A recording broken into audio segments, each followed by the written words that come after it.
This is a Sports Catastrophe production. Hey there, how there, ho there, it's Jeff Carter, and welcome you to another Sports Catastrophe Birthday Boy. And the birthday boy for today, October the 18th, is a man who was a powerful puncher in his day.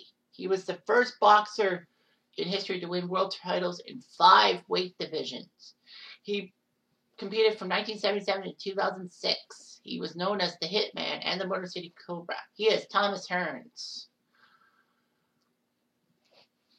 Hearns is now 63 years old today. He was named Fighter of the Year in 1980 and 1984. Winning 5 weight divisions, as I said: welterweight, light middleweight, super middleweight, and light heavyweight. One of the best pound-for-pound boxers of all time. Number 18 in the Ring Magazine's Greatest Punchers of All Time. And he was in the Boxing Hall of Fame in 2012. So he began his career in Detroit under the tutelage of one Emanuel Stewart in 1977. Hearns was a light-hitting amateur boxer, but now he became one of the most devastating punchers in boxing history. So he won a lot of titles over such legends as Wilfred Benitez, Virgil Hill, and Roberto Duran. Hearns did pretty well. He was 28-0 when he would face Pepino Cuevas for a title and TKO'd him in the second round, making him Fighter of the Year. Then he would face Sugar Ray Leonard to unify the World Welterweight Championship. Sugar Ray took the belt from the Roberto Duran in the famous No Mas fight. So Hearns was 32-0, the WBA champ against the WBC champ, Leonard, who was 30-1. Leonard stopped him in the 14th round. Poor Hearns, he had it. Leonard was actually behind on points, and he needed a knockout, and he did it in the 14th round. Leonard would actually retire due to a detached retina at the time. So Hearns went up in weight to be the WBC super welterweight champion from Wilfred Benitez in 1982. He would TKO Roberto Duran. It was just amazing. Hearns became the first boxer to KO Duran. So then came one of the biggest fights of all time: Thomas Hearns versus Marvin Hagler in 1985 in Las Vegas. They said this bout was labeled as the 3 greatest rounds of boxing history, and both fighters were superstars and all that. Hearns and Hagler were fighting. Hearns unfortunately broke his right hand in the first round, but he did get a cut on Hagler's forehead that considered a stoppage, but the fight was allowed to continue. The battle went back and forth. Hearns decided to use lateral movement and a good jab to keep Hagler at bay because of him breaking his right hand, and it worked. Hagler staggered Hearns, but Hearns went down in the 3rd round but could not beat the count, so the fight was stopped. Hearns did get a lot of respect from fans and boxing aficionados.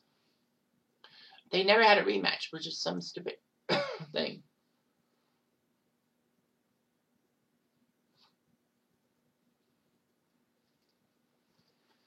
So, anyway,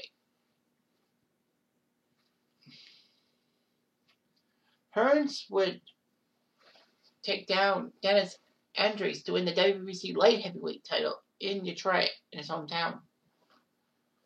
And then afterwards, he got the vacant WBC middleweight title, which made him a 4-weight world champion. But Hearns would lose his WBC middleweight belt to Iran Barkley, called the upset of the year.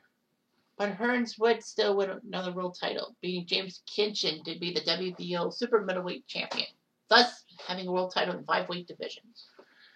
Hearns and Sugar Ray Leonard would have a rematch in 1989 for Leonard's WBC super middleweight title and Hearns' WBO title.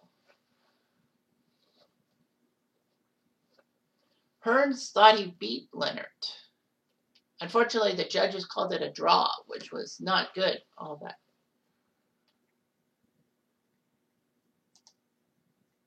Thomas Hearns actually was on WWE TV. In a storyline, he was taunted by Bret Hitman Hart. who claimed that Hearns stole the Hitman nickname. But Hearns basically beat up Jim Neidhart.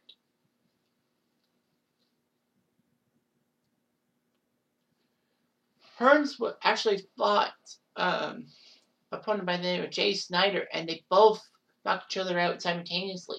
But thankfully, Hearns did beat the count. Snyder didn't, so Hearns won.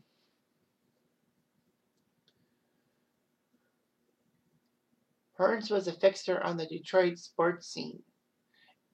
His mother actually was a fight promoter who had the Tyson Golota fight in 2000. Hearns had to auction off a lot of his possessions and all of that.